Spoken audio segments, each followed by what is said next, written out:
मागच्या काळात विधानसभेमध्ये एका व्यक्तीने प्रतिज्ञा केली, मी पुन्हा येईन, मी पुन्हा येईन.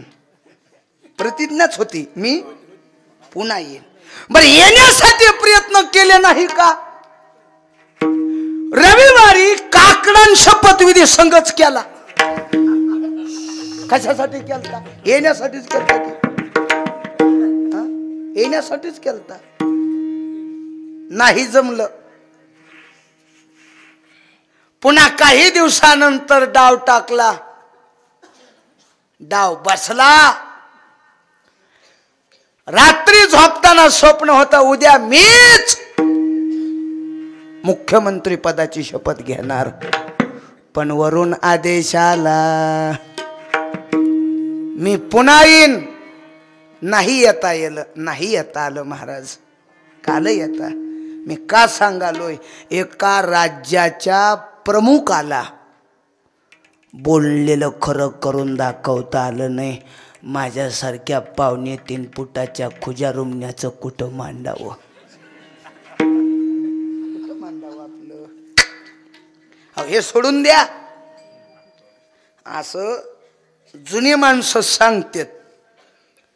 रामायणामध्ये रावणानं 3 प्रतिज्ञा केलत्या, सोन्याला सुगंध आणीन, समुद्राचं खारं पाणी गोड करीन आणि स्वर्गाला जाला पायऱ्या बांधील. कोण रावण?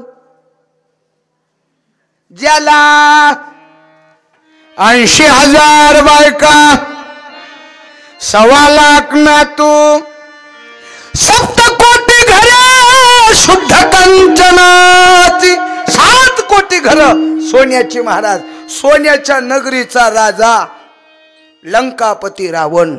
त्या रावणानं प्रतिज्ञा केलत्या, उग तिन्हीतली एक तरी पूर्ण करून दाखवायची होती की सोन्याला सुगंध आणीन. आणला का? हॅलो, नाही. आणि जर आणला असता तर चोरायचं काम स्वल्प झालं असतं. कशाला तिजोऱ्या फोडा, कशाला कुलप मोडा, कशाला चाव्या हुडका. नाही आणता आला. समुद्राचं खारं पाणी गोड करीन, नाही करता आलो.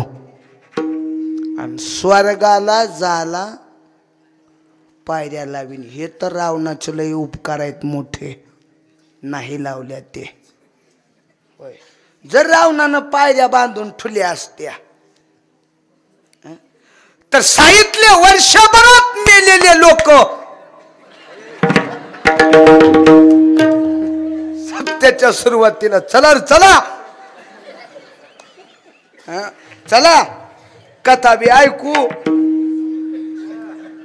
आणि मस्त काला करून जाऊ. नाही, रावणासारखीची प्रतिज्ञा सिद्धीला गेली नाही.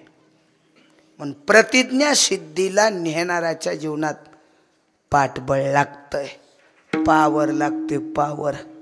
आमच्या काही भक्तांना प्रतिज्ञा केल्या, त्यांच्या प्रतिज्ञा देवानं पूर्ण केल्या. भीष्म पण केला खरा,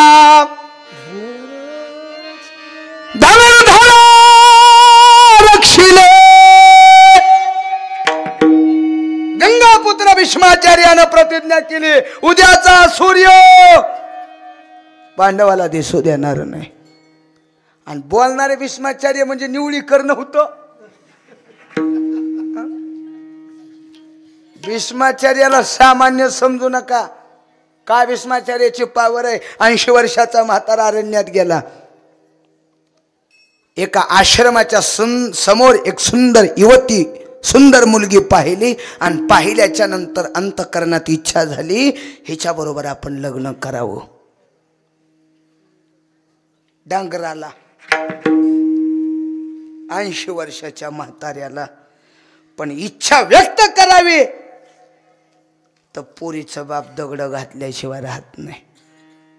तिथूनच रथ महागारी फिरविला, नगरीत आलं आणि असं हात लावून बसलं कपाळाला, चेहरा बारीक करून.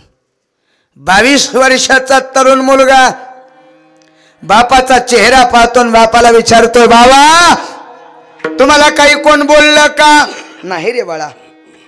मग अनुदानाच्या यादीत आपलं नाव नाही आलं का? इम्याच्या यादीत आपलं. मग एवढा चेहरा का पडला? 80 वर्षाचा बाप 22 वर्षाच्या मुलाला सांगायलाय बाळा मी कालारण्यात गेलतो. मग एका आश्रमाच्या समोर शाबास सुंदर अशी मी मुलगी पाहिली आहे. ते 22 वर्षाचा पोऱ्या म्हणला मग मला तिच्या बरोबर लग्न करायचंय. 80 वर्षाचा बाप 22 वर्षाच्या पोराला सांगालाय. उग विचार करा. इन करी घरी गेलं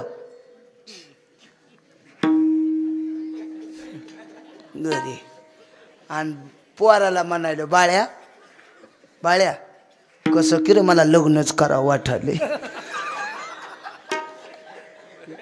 उद्या सकाळी गावाच्या कडे इन करायच्या गावऱ्या नेल्याच